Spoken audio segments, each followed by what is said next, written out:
So some people out there actually think that there is no animal cruelty involved in producing cheese.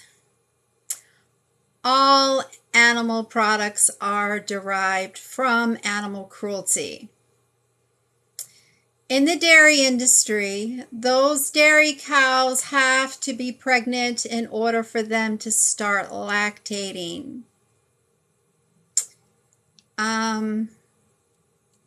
It's standard practice in the dairy industry to artificially inseminate those dairy cows. How do you think that artificial insemination process happens to those dairy cows? They have to collect semen first.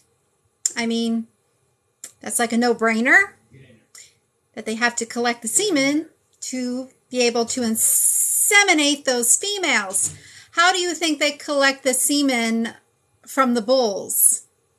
How do you think farmers collect semen from bulls to artificially inseminate the dairy cows to get them pregnant, to get them to start lactating?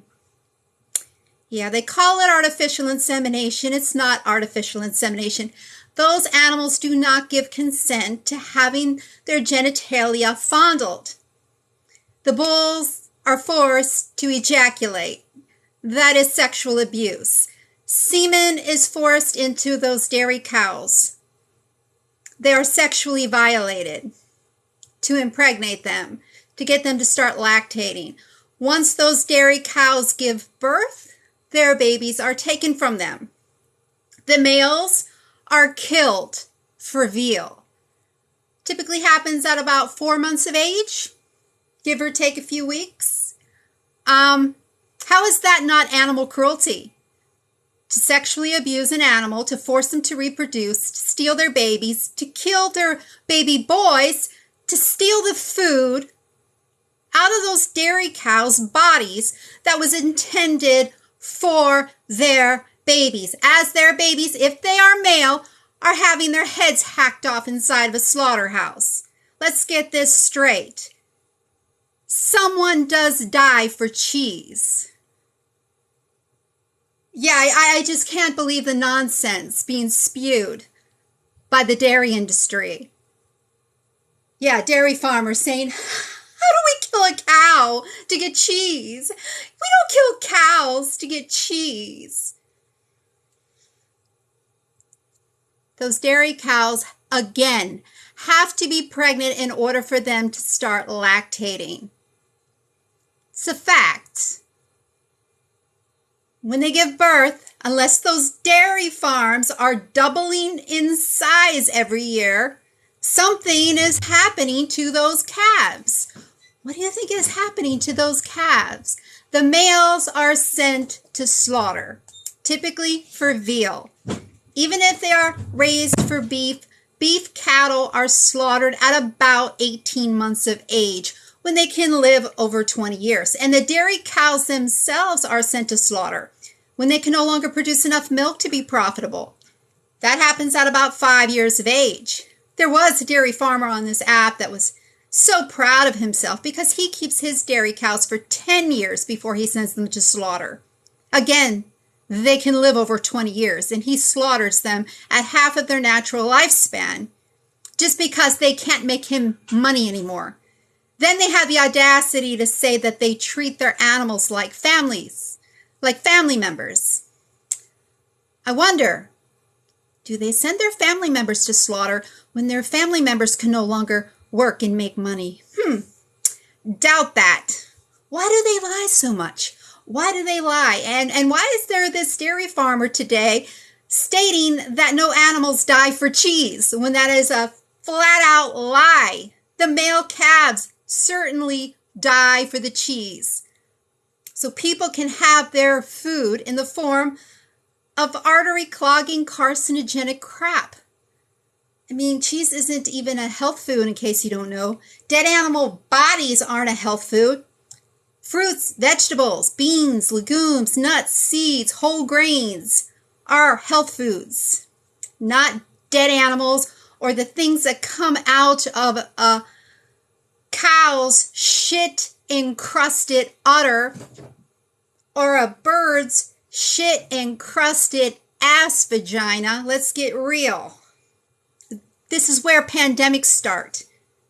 Bird flu, swine flu, mad cow disease.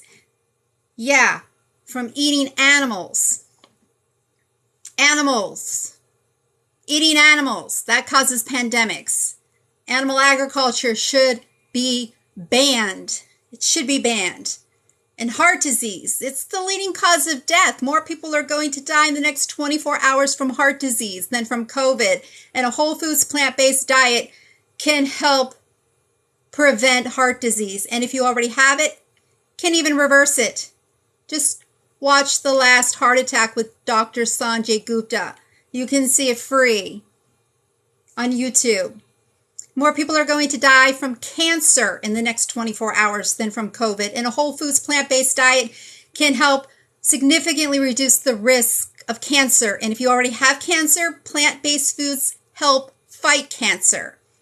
That's coming from the American Institute for Cancer Research. Just look at their list of foods that help fight cancer. They are all plant-based foods that fight cancer.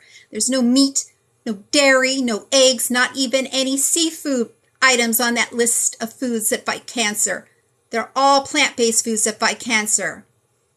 And a whole foods plant-based diet can help reduce your risk of COVID and help you fight it if you get it. Just a few months ago, I was literally sitting at a desk using the same keyboard, having the same phone up to my face as a coworker had up to her face just moments before, because I had to go up to her desk and fill in for her while she went to lunch. Later on that night, she called me crying that she just got tested and tested positive for COVID. And I was like, oh my God, I'm screwed. I literally had that same phone she had up to her face, up to my face. Within minutes of her putting the phone down, I had that phone up to my face. I was certain I was going to get COVID. Didn't have any symptoms whatsoever. Let me turn this around and prove to you, I am not here lying. I am not here spreading misinformation. I have no reason to lie. I'm not making my money by being vegan or promoting veganism. I'm just doing this because I spent most of my life consuming animal products, and I regret it. I regret ever making an excuse to not be vegan. And I made plenty of excuses to not be vegan. And then one day, I finally woke up. And I was like, what the fuck? Why in the hell didn't I go vegan sooner? And that was even before I knew how environmentally destructive animal agriculture is. That was even before I knew of the health benefits of a plant-based diet. But let me flip this around and show you from the American Institute for Cancer Research.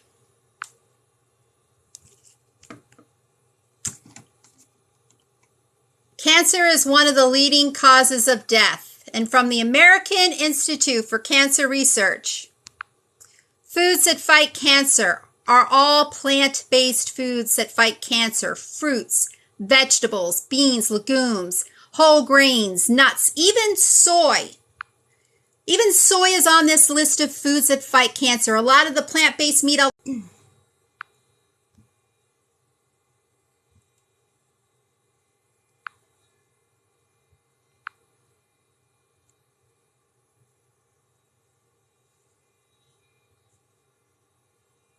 Okay, so now let me flip this around.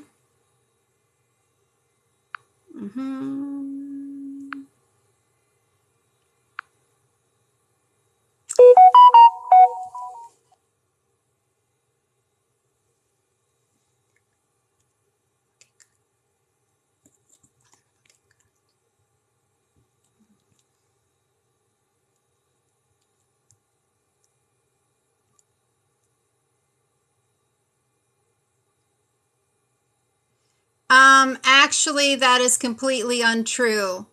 That vegan farming kills tons of animals. It's not a requirement to kill animals.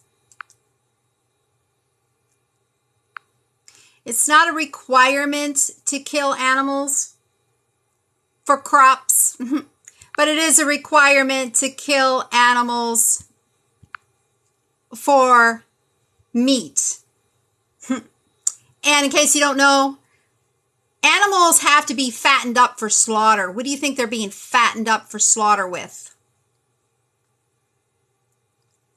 Yeah, so right here, a study from Harvard Medical School links a plant-based diet to lower risk of getting COVID and having less severe infection.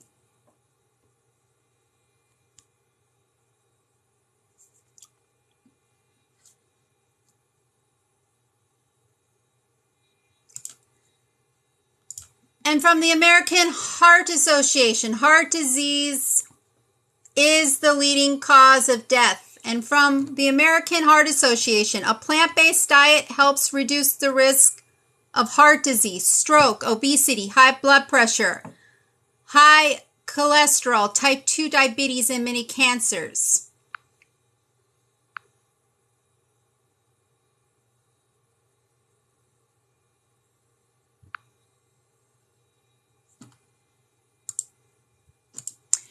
And from the National Kidney Foundation,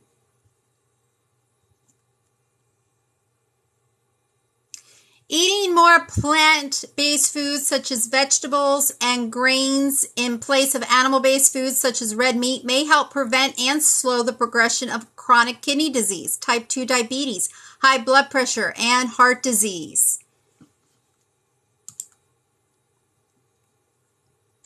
And for any Christians out there, yeah. On the very first page of the Bible, the very first thing God wants us to know, I have given you every herb-bearing seed which is upon the face of all the earth, and every tree in the which is the fruit of a tree yielding seed, to you it shall be for meat. Yeah, what do you think? Vegans only eat lettuce? Are you kidding me? Are you kidding me? Well, look at this list of foods from the American Institute for Cancer Research. These foods all fight cancer. All fruits, all vegetables, berries, whole grains, nuts, even soy is on this list of foods that fight cancer.